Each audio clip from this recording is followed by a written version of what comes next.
Hi. How are you? Doing well. Doing great, actually. You are? My kids slept through the night last night. Get out of town. Like, if you haven't heard me complaining about my kids yet. All I've heard, since you had kids, all I've heard is that they don't sleep, they don't sleep, they don't sleep. Aren't they like 25 now?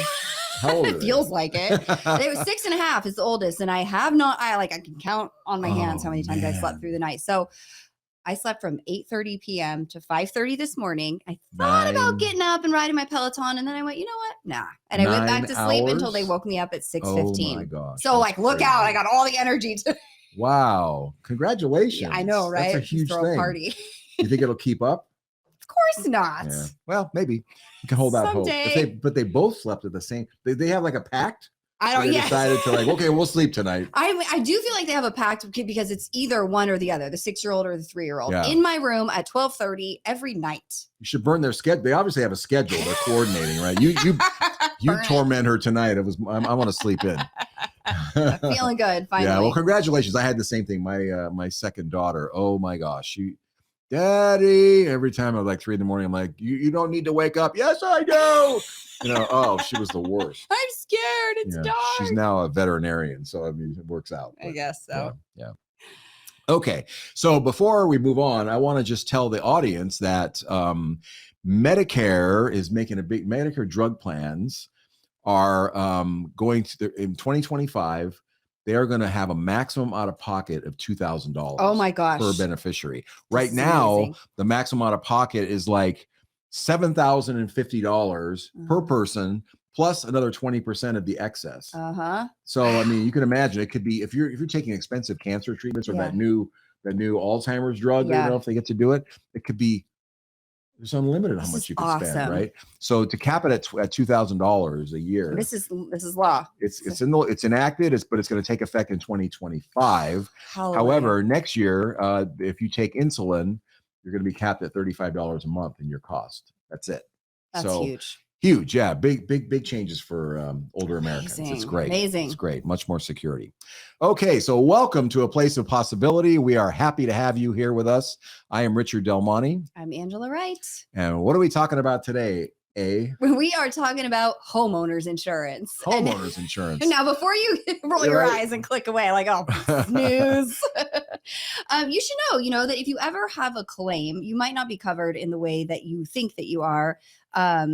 You might be underinsured, kicking yourself. Like, you just never know. And it's something that you need to think about and talk about regularly. You also need to know what questions to ask your insurance carrier. Yep, that's right. And of course, if you live in California, I'm sure the wildfire risk is not far from your thoughts, because a lot of people have been getting their homeowners insurance canceled, yours truly included. And we're going to help you become smarter insurance consumers with this broadcast today.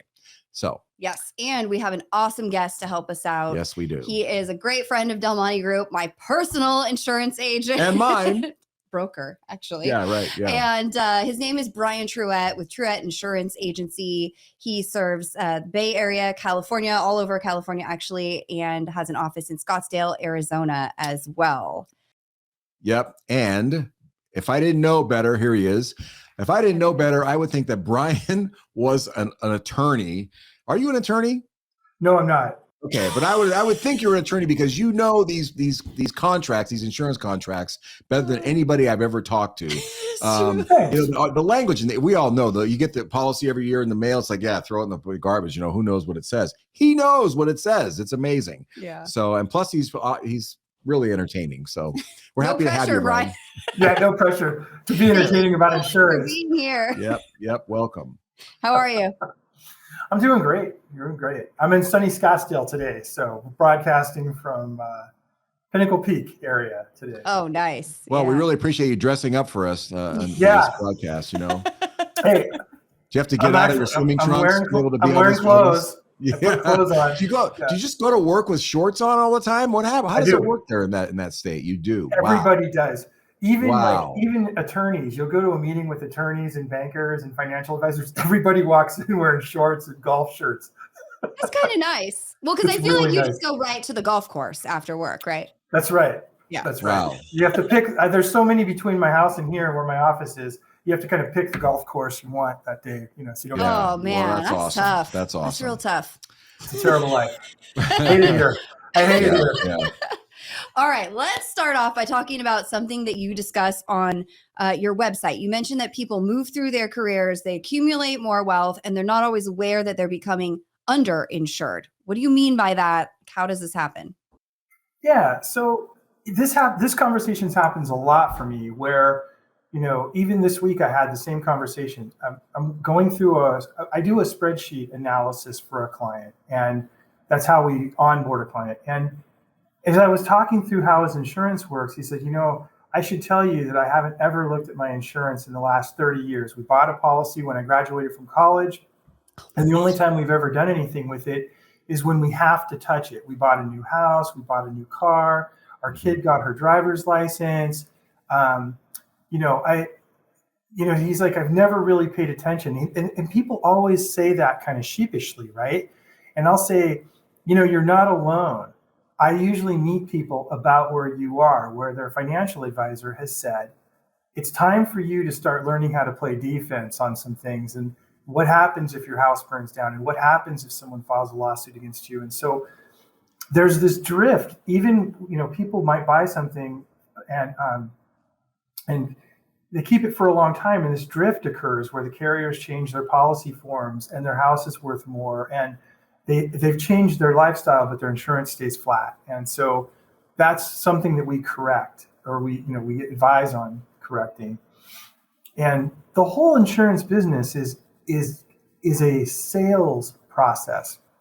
So if you think about everything that's on that about insurance is probably from watching insurance advertisements with lizards and the lady who's got this that's right, kind of weird relationship with a guy who likes her, but she's trying to sell him insurance, Flo, and like it's humorous, and there's songs, and it's like my kids are always like, bump it, bump, bump, we are farmers. Yeah. We're really not farmers, but you're not sold anything but brand.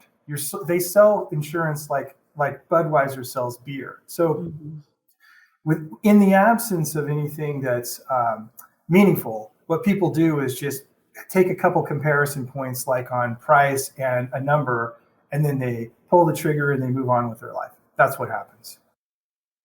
Yeah, it's amazing that it even works, that system works with that kind of decision process, right? Well, I think Just it price. Doesn't a lot of the time. Yeah. Well, it doesn't work, as a matter of fact. Yeah. So let's talk about some of the biggest mistakes or problems that you see when you review your new clients' insurance portfolios. What shows up all the time? Well, the number one issue that we see is replacement costs. So most people are interacting with the insurance industry in what we call the middle market. Those are mass market carriers that appeal. Those are the advertisers, right? From Geico, that's designed for really kind of lower income, price conscious people, to State Farm, that's like sort of the Cadillac of direct writer. They're interacting with those carriers, and those carriers use very limited replacement cost calculators. So they'll come up with a minimum replacement cost. After the 2017 fires, I was following a lot of the Press Democrat news, and there was a great article about USAA. He's a very honorable carrier, but the guy who was insured had USAA, and he said, I thought I was insured because I answered all their questions about my home, and I was underinsured by at least 50%. I couldn't rebuild my home because they'll spit out a number. Like yesterday, I looked at one that was insured for, they were going to insure the house for $661,000 in Orinda. And that was $253 a foot that the carrier had shown on their form. This is a Travelers policy. Now, Travelers is a company that we do business with. They happened to show the quote to their financial advisor, and their advisor emailed me and asked me, hey, what would you insure this house for? And I said, yeah, probably $550 a foot to $600 a foot based on pictures on Zillow. So Travelers is just, they're not meaning to be wrong. They just don't know how. There's no system that's very good at saying what your replacement cost is. So he would have been underinsured out of the gate. And then when you add that, carriers often have sublimits. So carriers will design their policies to pay claims that are statistically probable, like you might have a small electrical fire and have a little smoke damage, or a little bit of water comes from a toilet, some kind of a leak from a service line or something. And so you're $10,000-$20,000 of loss. You'll never know about any kinds of sublimits. But when you start having to rebuild a house in a catastrophic loss, where you're hundreds of thousands of dollars because you had a sewer backup, then you find out that carriers only pay like $5,000 or $10,000 of sewer backup. So you have to really read these contracts and know who covers sewer, who doesn't. I say this, so we're talking about fire a lot in California. Fire's not even in my top 3 really covered losses. So if you take all of the losses that we have on property, it goes sewer backup, and then it goes other water backup, and then it goes weather, wind, that type of stuff. Fire is probably 4 or 5 in terms of, because our underwriting is so good. In California, all of the carriers have gotten off areas where you could lose houses. So we haven't lost a house in California since 2017 to fire. Huh. But every year I have 2 or 3 claims that are hundreds of thousands of dollars on sewer backup or water, So years ago, they used to have something called, what my understanding was, guaranteed replacement costs, right? Yeah. And whatever it costs to replace your house, they were going to cover it. What happened That's to right. that? So mostly that went away in the Oakland Hills fire. In 1991. You remember? Or whatever. Yeah, if you remember that, it was like back in it was the late 80s. It was 89, maybe. Anyway, whatever it was. Yeah. And what happened was all these carriers or agents would go to someone and say, "Hey, Angela, I can save you money on your insurance. You're insured for $1 million, but I'm going to lower that to $800,000, and we're going to put this rider on it for guaranteed replacement cost." And you'd be like, "That sounds great." So they lowered your premium. Then the next agent would come along the next time and be like, "I'm going to lower your premium down to $700,000. So Wow. It was this kind of race to the bottom. There wasn't a single home in the Oakland Hills fire that was insured to value, because all of these homes, they've been playing this game of the guaranteed replacement cost. So that rider went away in California for the most part, and it's completely gone now. There's not a carrier who will write guaranteed replacement costs that I'm aware of in California at this time, because people like to play games with their replacement cost. And the carriers want to be insured to value, but a lot of agents don't know anything about home value, and neither do adjusters. These are just kids who get a job out of college and they're given a computer, so. Yeah. So how do you know if you have adequate coverage on your house? So you're talking about this house in Orinda that wasn't adequate. They're giving us national averages. Like we've seen an 8% inflation rate in the economy overall. If you've tried to do any work on your house in California, you've been confronted with jaw-dropping prices. Yeah. I mean, how do you do this, and who's responsible for keeping the coverage current? Like consumer, carrier, agent? Ultimately, contractually, the consumer is responsible for the value of their home. The one least capable of knowing what it is. Absolutely, yeah. Well, actually, you'd be surprised how incapable a lot of insurance people are. You don't have to be that smart. Not really. There's a test, and you get a 70% on it, and you pass. Yeah, right. It's not like the exams that you guys took for the certified financial planner or the series licenses. Those are hard. So, and there's and about 50% of the people who take that test the first time fail. So I'm telling you, it's terrible. Wow. But I talk to a lot of contractors in the area. So, if you were going to build a house right now, you'd say, "Tell me the level of trim that you're going to do. Are you going to be putting in granite? What are you going to put in the bathrooms? Is it going to be, tiles? Is it going to be fiberglass?" And then once we know that trim level, we'll say, okay, on a house like that, we're probably looking at $450 a foot, or $550 or $650 or whatever. We know in a class of home what the average cost is in different areas, right? So I know that you can't build anything, even a builder's grade house in Orinda, for under $400 a foot. And in a lot of places in California, and they think, well, we're going to get this price break because we're out in Arnold or something like that. Well, contractors may not want to come out to Arnold. They may be charging you more. Santa Rosa, there was a lady who lost a house up there in 2017, because I do a lot of, the way I know this is I do a lot of pro bono work for the Financial Planner Association. They have the foundation. And so sometimes people who don't have advocacy need help. A lady had her house insured for about $350 a foot in Santa Rosa. And I would have said that house was insured to value, but the replacement cost, even without demand surge, ended up coming in closer to $450. So Santa Rosa is the Bay Area. All of Northern California pretty much is, until you get really far north. We're talking, like Eureka or something. If weed is still there, like I think it burned down. On fire recently, right? Yeah. Well, what about the fact that when an area burns down like Santa Rosa, all the prices go up because there's only so many contractors, right? What happens then? I can imagine the price per foot goes way up. Oh yeah, we were seeing houses. Rebuilding at 180 to 190% of the insured to value, the true value. So if you were $1 million home, you would have rebuilt for 1.8 or 1.9. In fact, AIG, their rep called me in 18 and said, we're really worried that we might exceed our 200% extended replacement cost on some of these homes because the demand surge was so high. And then we had people who might have been insured to value, but they only had 20% extended replacement cost. So it's all a continuum, right? So if a carrier has, a lot of carriers like Safeco and Travelers, they will give you 100% extended replacement cost if you want it. But agents will sell 50% or 25% because they're saving money and they're trying to close a deal. So you really have to look at, what am I buying? And the only way I know of to do that is to take that information and put it into some type of a workbook or something where you can say, here's what I have and here's how it works. And this is what I need to rebuild the house. And then you work backwards from that.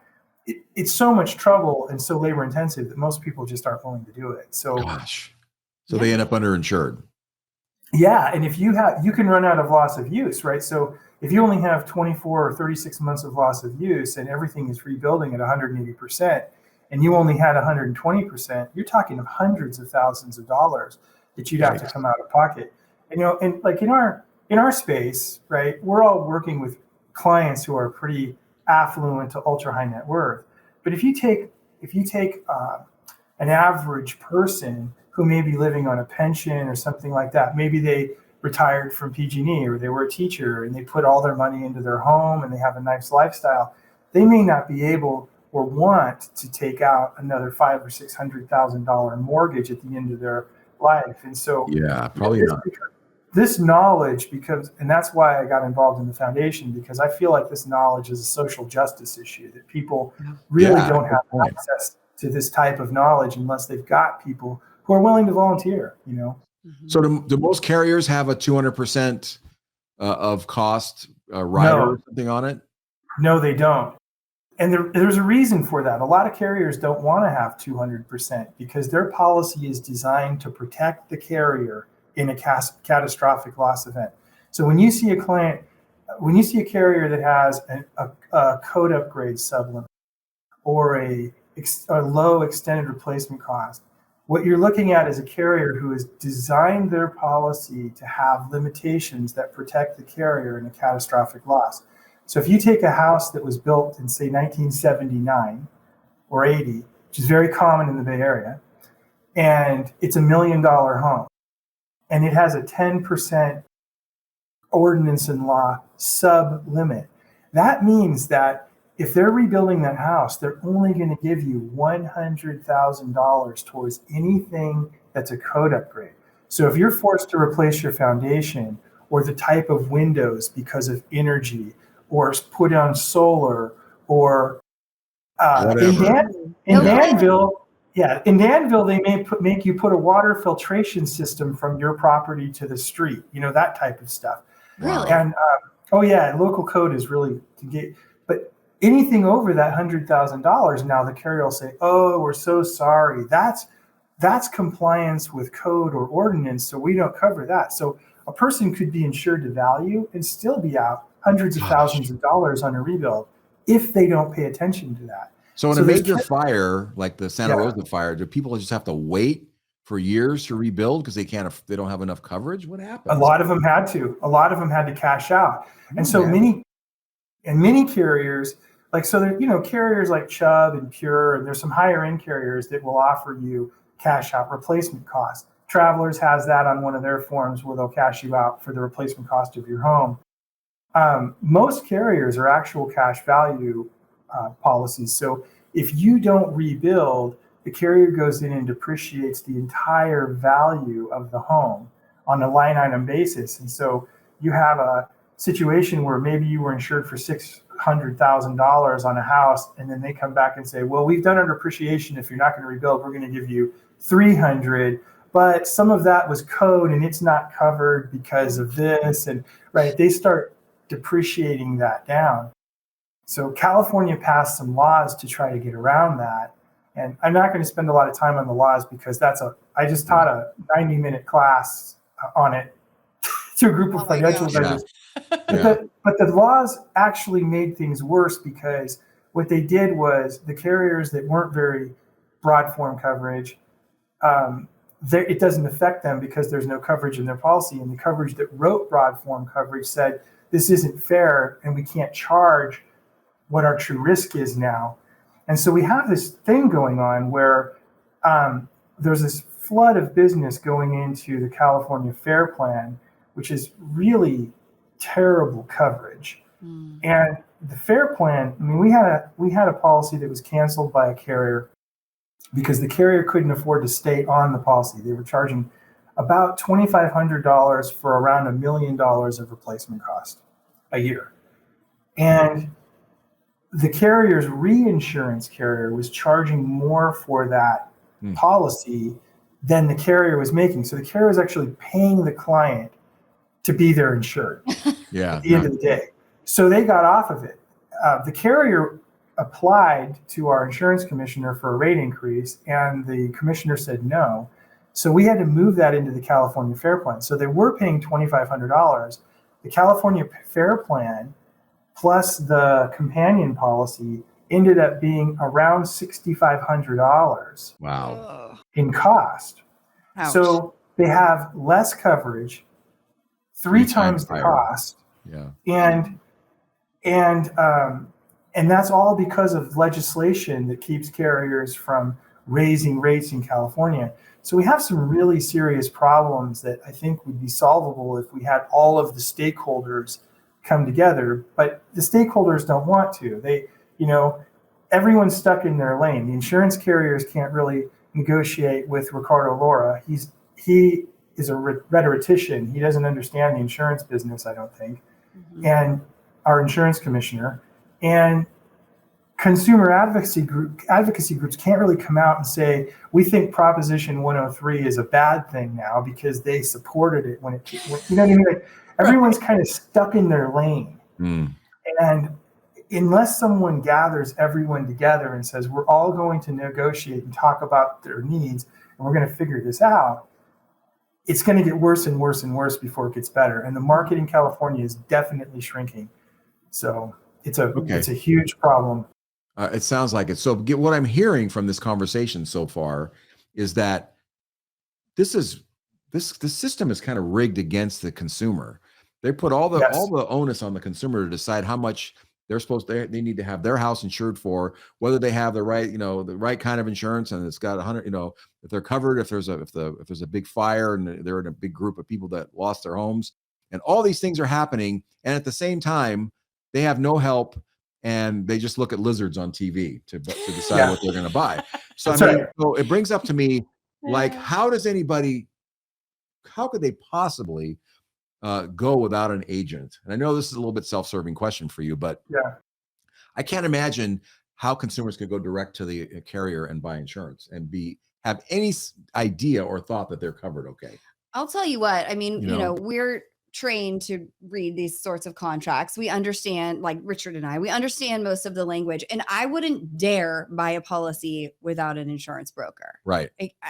You I know, wouldn't it's either, just, I but a would good miss one, right? something. I mean, yes, Brian, for example. Yeah. Yeah, thanks. No, not someone that just Yeah, I takes know a guy. and sends you a thank you card every year or whatever. Yeah, you know. and I mean, I think even more than that, like when you have a loss is when these guys like really, having them in your Shine. corner, it makes a huge difference. You right? kind of had a little experience, didn't you? Oh recently? my gosh. One morning back in May, I walked into my kitchen at 6 a.m. to the sound of squish, and suddenly my foot was covered with water. Yikes. Instantly woke me up without the coffee. And I'm like, oh no, this is, looking, did it come out of the dishwasher, out of the fridge? Oh no, it was coming up from between the floorboards. So beep, beep, beep. I call up Brian first because as a consumer, I'm like terrified of the insurance company, right? If I say the wrong thing when I'm having my claim conversation with them, suddenly it's not covered. Yeah. So I call Brian. You need to have a lawyer with you. Seriously. Lawyer up, I know, right? So by 8 a.m., there's a claim opened with my carrier. Brian has, coached me. Here's what you need to do. Here are the steps you need to take. 5 minutes later, there was like a restoration company in my house packing up my kitchen and ripping the floor out. I mean, had I not had somebody in my corner, like if I had a farmer's agent, they would have said, oh, go online and open a claim. Yeah, here's the 800 number to call. Right? Yes. So, I mean, I think it's super valuable to have somebody. There's a lot of good insurance brokers out there, right? There really are. Just like there's a lot of good financial planners. There's only one. Actually, we're the only good one. Possibility. There's some okay ones outside of you guys, right? But the real, I would say you want to ask a list of questions, and one of them is, who do I call for service, right? So if I buy a car, who am I calling? Am I calling the carrier? Or am I calling you? If I have a claim, is your office going to help me with this claim, or am I going to get stuck with the service center over at Nationwide who, now I have to learn how to speak insurance. And that's really the biggest issue is, right? Like I can get something done in 5 minutes that might take you days because I speak this language. And that's why I was coaching you what not to say, is because I was afraid you might say something that would be an exclusion on the policy, and we weren't sure exactly what the cause was, and I didn't want to go down that road unless we knew for sure, right, that it was something, because I don't want them to guess wrong on the carrier side. So speaking insurance is a very powerful position to be in when you're dealing with an adjuster, and you really do need advocacy. And it's funny because I don't speak your financial language. I speak it enough to understand what I'm being told, but I don't speak it enough to actually do what you do. And so, everybody's got their specialties in our world. And I think that's the way it needs to be. You've got to hire someone who's going to do it. And it doesn't cost more to use someone who's knowledgeable because we're all paid the same way. So I think it makes a lot of sense to interview them and ask, what services are you going to provide? Are you going to be there to help me? And it's a fair question. So a great broker / agent would be someone that helps you design the policy properly for you, understands the risks, and make sure you have enough coverage. That answers your questions while you're a policyholder, like, hey, this is happening. Do I have to worry about it? And also kind of acts like a coach or helps you through the claims process, right? Like a mentor through the claims process. Is that right? Yeah. I'd rather have a wizard. But it's okay. Yeah, I know. You know what? It sounds like it's a gecko, Richard, and I know. I know it is. They're cute, man. I mean, they're cute, I know, but but it sounds like, again, I can't even imagine not having a good insurance. Professional. I got to be honest. I didn't really understand the value until I went through the experience myself. Yeah. And I mean, isn't that life, right? Like wisdom. Yeah. Teaches you. And Brian and I were joking at one point, like, does this adjuster get paid a bonus based on how little she pays me? Like at every turn, no, that's not covered. No, can't do that. No, you got to go stay in a hotel room with your 2 kids and no kitchen. there was Brian. Nope, you got to put her in something like the house she's leaving. And you just like, I didn't know what was possible or what was available. And I certainly, in the midst of my toddlers and my job and my kitchen blowing up, wasn't going to grab my policy and start reading it. Yeah. And it's not like you're paying a bunch of extra to have an agent take care of you, right? It's built into the policy. No, it's built in, but like, you know, if you're calling Geico or something like that, you know, those are direct writers. So, you know, they're designed to pay less, but they know, like on average, the carriers that we use are going to pay more in a claim. Like, for instance, if we're using Safeco pays out on average higher on a claim than Geico will, because if I'm involved in advocacy, I might say, hey, that car was, you know, not in average condition, it was in pristine condition. Richard had that in his garage and he only drove it, you know, his office is 5 minutes from his house, and, you know, on and on and on, low mileage. And so now the carrier's having to pay out more. When there's advocacy, it means the carriers pay out more. They would love to get rid of us, the guys who, like me, because I cost them a lot of money. I make them a lot of money, but I cost them a lot of money too. Yeah. Oh man. So, There's a couple other things that we wanted to cover today. So, you know, excess liability or umbrella coverage, just kind of switching gears here. A lot of people don't think about this. Like, oh, I got, you know, $500,000 insurance. I'm good. What is it? Who needs it? How do you calculate how much you need? So it's a great question. And so I'm going to start from the base policy. There's a coverage that I look at on every policy that's missing on almost every policy that we review. And it's called personal injury coverage. So, or personal offense, they call it different things. It's not on most policies. You have to endorse it on. State Farm, Allstate, Farmers, any company that you can name outside of like Chubb and those, typically you have to add that coverage on. And the reason it's not on there is because as social media took off, people started publishing their opinions and suing one another. Personal injury is libel, slander, false arrest, but it's also cyberbullying. It's, you know, there's a big lawsuit that was going on in the Danville San Ramon School District where some young women had taken pictures of each other. And then one published a picture of her in a compromised position, and now all the families are suing. As the carrier is asked whether they're going to respond or not, they look for that personal injury coverage. If you don't have that, you're on your own. So personal injury is a big deal because if your kid gets involved in a cyberbullying incident, they may not even be the perpetrator, but because they're on that Snapchat, because they're listed on somebody's phone, now you have been drawn into a lawsuit. So it's very important, especially if you have kids, to make sure that you've got personal injury coverage. So if you use up the coverage on your home or your auto policy, you go into excess liability coverage. Umbrella is what most people call it. And it's a way of aligning your interests and the carrier's interests. You align a carrier's and your interests by having enough for them to lose that they care about a claim. So if you have a high net worth family with $1 million of umbrella and somebody was killed in an auto insurance accident or they broke their neck diving into your pool, the carrier may just pay out $1 million. Every policy reads, our duty to defend ends when we've paid out the limit of our liability. So on $1 million policy, they can say, why spend $400,000 defending Richard when we know we're going to, when we know we're going to spend $1 million, let's just spend $1 million and get done and not have to hire an attorney. So that's what they'll do. And so then, you know, you have a $5 million umbrella. All of a sudden, you know, that Richard Del Monte is not such a bad guy after all, and maybe we're going to defend him. I mean, that guy should have known better than to dive into his pool. I mean, the attitude is amazing. And so, and I'll usually align, you know, so someone who has like $1 million or $2 million of net worth, I'll usually, you know, total with their home and everything, I'll usually bump to like 5 million because that makes the carrier defend the carrier's own money, right? They're not defending your money, they're defending their money. And it's a completely different attitude.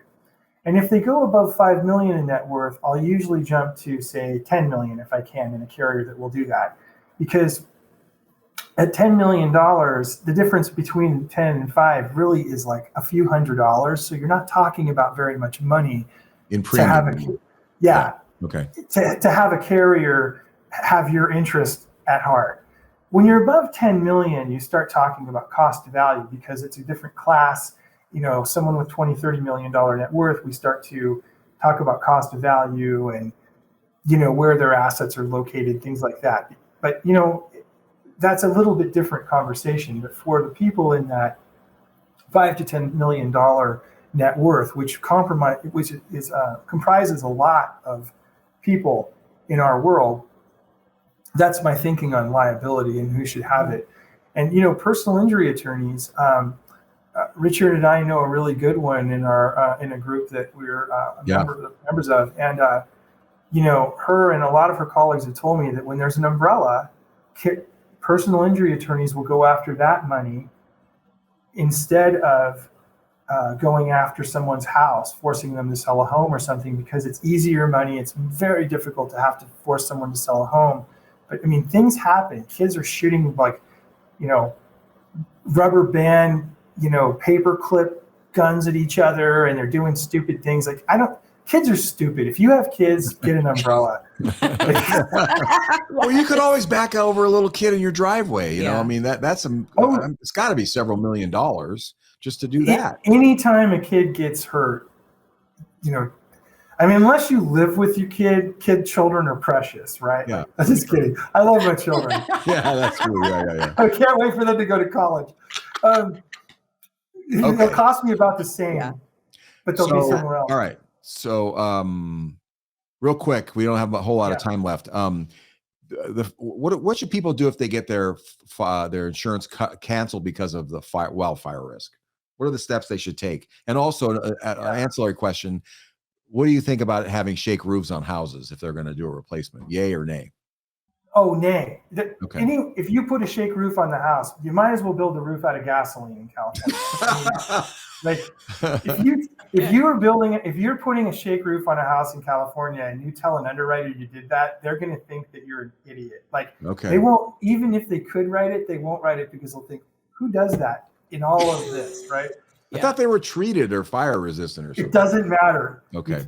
Anything will ultimately burn. If it's made of wood, it's verboten. Okay. Most carriers won't even touch it. Great. If they're losing their coverage in California, I mean, the thing to do is, like, State Farm has a lot more appetite right now than some other carriers in California. I don't know what kind of bet they're making, but we moved a lot of people who've called us and said, you know, there's a couple of State Farm agencies that we've used. That's someone I check very carefully to see if they're willing to do it, because before I put someone in an admitted plan or a excess and surplus lines carrier, which I don't want to go into that too much, but I mean, there's carriers that you have fewer rights and less coverage. It's better to have an admitted carrier that's where there's some oversight by the Department of Insurance. So, you know, we've looked at Farmers and State Farm for some of those. They have some pretty good underwriting. And so we've sent a lot of business to those people. So if someone loses coverage and they have a question, we're always happy to get on the phone with them, map the house and say, hey, here's where we think that you would be best served. We're all working together in this right now because it's the right thing for the client, is the right thing to do. Yep. So, and they can also go to the FAIR plan if they have to, right? Yeah. FAIR plan, it's not an option I love. I'm just going to say that there's so much business going into the FAIR plan. The FAIR plan is supposed to be supported by the carriers that do business in California. That market is shrinking, and the FAIR plan is growing. So, as a financial advisor, if I have money going, shrinking in one pot but growing in another, I have more liability. I mean, what does the math look like on that if there's a big loss, right? And there's going to be. So if we can avoid the FAIR plan, we do. Sometimes you can't. You just have to use the FAIR plan right now. Okay, great. Okay. Last question. Last question. Yep. Earthquake insurance, yay or nay? It depends, right? So you are a lawyer after all. I know you. Yeah, I know. Yeah, I'm never going to say yes or no, right? But the people of California want to know. So So earthquake insurance, about 15% of people purchase earthquake insurance in California. In my agency, that number is like 65%. And here's what happens in an earthquake. If you lose your house, your mortgage company can't chase you forever. So you can default on the mortgage and they have to forgive the loan. And then you get a 1099 from the lender. And so now you have to pay capital gains on the loan forgiveness, right? Wow. If you're young, right, no problem, but if you're my age, I don't know that I want to pay taxes on it. And I don't know if I want to let a loan go. And I don't know if I want to try to get rid of that through bankruptcy.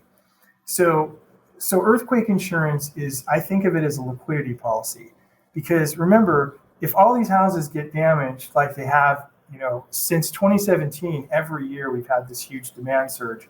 Earthquake is going to cause a demand surge. So if you have $1 million home, I'll use $1 million because it's easy, with a 15% deductible, you're going to get $850,000 from the carrier. The house is probably going to rebuild for $2 million. So a lot of people would say, well, I'm not going to buy that. There's no value to it. Well, people with low mortgages could pay off that loan or use that money for liquidity to buy another home or to go someplace else or, sell their lot. Some of those lots are very valuable up in like the Oakland Hills and things like that. So I would say if you buy earthquake insurance, think of it as a liquidity policy and not a replacement cost policy, and then have a plan. What would I do? Because a lot of people just go ahead and buy it and they think, I'm going to rebuild my house. Well, would you put another $1 million of basis into your house at this? You know what I mean? Like, because if you have to dump all that money in to rebuild your house, you're taking a lot of money that you were using for other stuff like investments. Is the house really going to appreciate at that rate? Or do you, in low interest rate environment like we were in a few months ago, it's like, 3% was, free money. Right. Yeah. So I would much rather have I'd much rather have a mortgage of 3% and take my chances in the market. So it's a question of how much equity do you have and what do you do? And again, I recommend building a spreadsheet because I'm a geek and it's complicated. Yeah, I get it. That's why we get along so well. It's a lot more complicated than a spreadsheet. Yeah. A lot of our clients like spreadsheets. They all we're like, I don't know, 70-30 on that. I'm in the middle. Get away from I like it. I could just talk through it too, I like the back of the napkin approach too. The right. Yeah. Well, you're old school. Yeah. So Brian, if people want to get a hold of you, how do they do that? They can just go to there it is down there. Truex. Yeah, but some people are listening to this. They can't. It's they can call. Our number is 925-327-1020. My last name is spelled Trouette. And if you Google that name, you're only going to get me, probably. That's great. That's awesome. You're going to see my website and you'll see presentations that we've done for Financial Planner Association, things like that. But I'm really easy to find if you're if you want to talk. And I give away free information. I'm a believer in, useful information. So if someone has just a question or something, or they're working with someone already and they want to know if it's fair, I'll spend 5 minutes and talk to them. They don't have to buy anything from us to get some value, and I'm happy to do it. Yeah. So. That's you great. really are That's a shining example of being an advocate for consumers. Yep. And plus being a really good human being as well. So Brian Trouette, thank you so much for being our guest today. People, I think, really have a much bigger appreciation now for what they're dealing with in terms of their own liability insurance and where they can turn for help. So thanks, Brian. Appreciate it. Thanks for having me on. I love your podcast. Absolutely. Thank you very much. Thanks. Thank you very much. Talk to you soon. Yep. Or hopefully not. Yeah, hopefully not. Hope I don't have to call him again. Anyway, thank you so much for joining us on A Place of Possibility today. We have our new ebook, The Investment Answer, that we're offering. Please send us a message if you want a copy of that. Yep. If you want to schedule a meeting with us, you can get to our Calendly and pick your date and time, get a consultation. You can also write to us anytime at info@aplaceofpossibility.com. Questions, topic ideas, we totally want to hear from you. We'd love to hear from you. Yep. Thank you so much. Thank you very much for being here with us. And remember, you're invested and so are we. Until next time, take care.